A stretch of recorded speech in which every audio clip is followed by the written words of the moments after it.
Okay. So, explain to me how this makes any sense. In Harry Potter and the Prisoner of Azkaban, they go back in time. They go back in time to save Buckbeak. Spoiler alert! To save Buckbeak. To throw the rock at the vase that breaks that you didn't understand, like what was happening from the first timeline. They throw a rock at Harry's head. You didn't know where that rock came from initially. Hermione thinks she sees herself in the forest, but she doesn't. Okay. When they go in the second timeline, everything makes sense, right? It shows Hermione throwing the rock, and you didn't know where that came from initially. Then it shows Hermione throwing another rock at Harry's head. How could that rock have been thrown in the first timeline if it hasn't happened yet? But it did happen.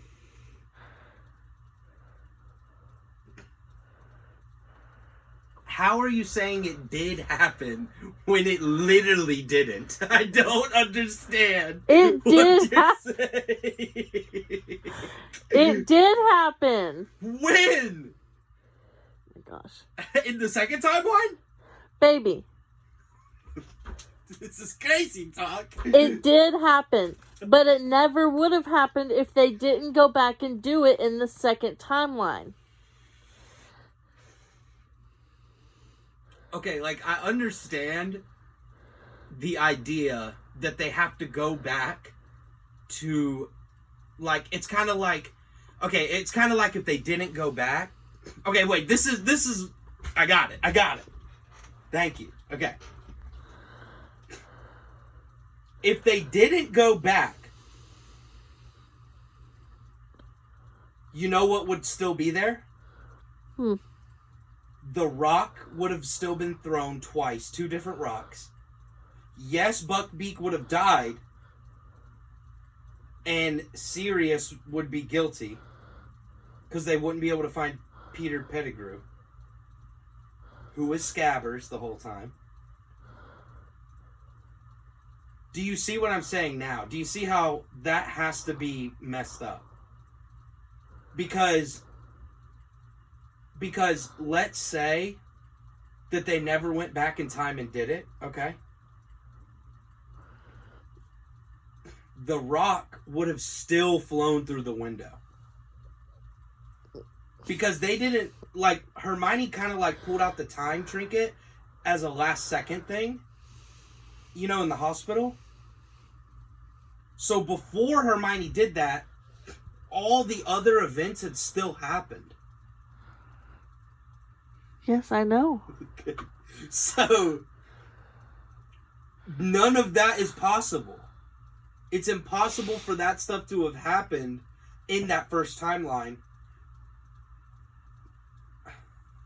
But, I mean, they did go back, so then you could just argue, well, there's no timeline where they didn't go back because they went back. Oh, gosh. Can I stop recording now? No. I want the internet to help me with this. I don't get it. And I hate when I can't get stuff. I think I'm smart. I might just be really fucking dumb. So, explain it to me one more time. Please. Gosh. All of it happened. Okay? Okay. Buckbeak died. Harry got hit in the head with a rock. Scabbers was Peter Pettigrew. Blah, blah, blah, blah, blah. Okay? Okay, yes, I know. But none of that would have happened if Harry and Hermione didn't decide in the hospital to go back in time to save Buckbeak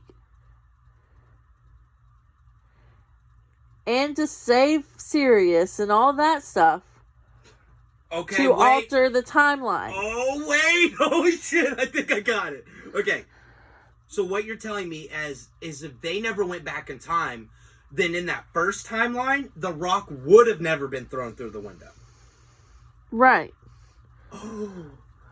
Holy shit. I didn't think I'd get it. I think I get it.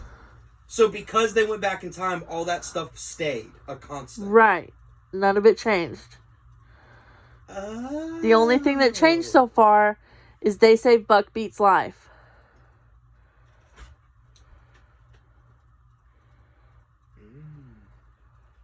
And that would mean...